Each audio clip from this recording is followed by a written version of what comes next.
Cailu foi o proxecto protagonista da terceira edición dos premios Ría de Arousa de Ideas Empresariais no ámbito marítimo portuario. AGE Pontevedra e a Autoridade Portuaria de Vilagarcía, organizadores do certame, poñen en valor este proxecto gastronómico, destacando o peso que teñen nel os produtos do mar. A empresa naceu en plena pandemia co obxectivo de achegar a particulares de todo o Salnés a mellor gastronomía sen sair da casa. Fue para nosotros una decisión muy difícil poner en marcha este proyecto porque estábamos en un momento en el que no sabíamos para dónde tirar.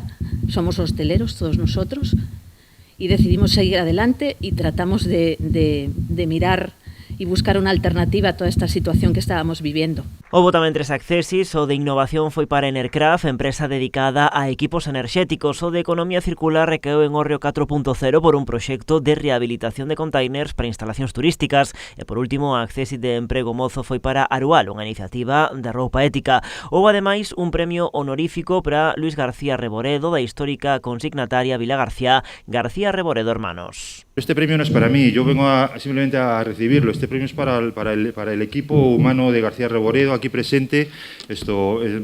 Tiene todo mi...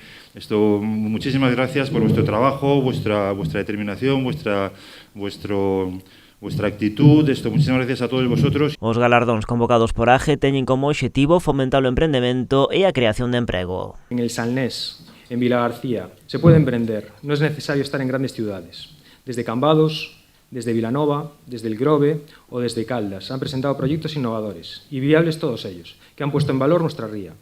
Y ahora que soy padre, me encantaría que mi hija Celia, que tiene unos días de vida, el día de mañana pudiera realizar la actividad que ella decidiera, pero siempre en nuestra comarca. A iniciativa conta co apoio da Autoridade Portuaria de Vilagarcía. Queremos reforzar o papel do porto como elemento dinamizador de toda a súa contorna. Somos conscientes de que a Autoridade Portuaria é só un dos moitos exemplos vencellados a súa actividade na Ría de Arousa. Unha ría, que nos dicimos sempre de aquí, que é a mellor ría do mundo, na que confluyen e conviven sectores e actividades moi diferentes como a pesca, o marisqueo, a náutica deportiva ou recreativa, o turismo náutico, etc. O acto pechou na presidenta de Portos de Galicia, Susana Lenguas, defendeu a colaboración entre as institucións públicas e o tecido empresarial privado. Animou tamén os empresarios a continuar o seu labor con perseverancia na ruta do emprendemento e a innovación.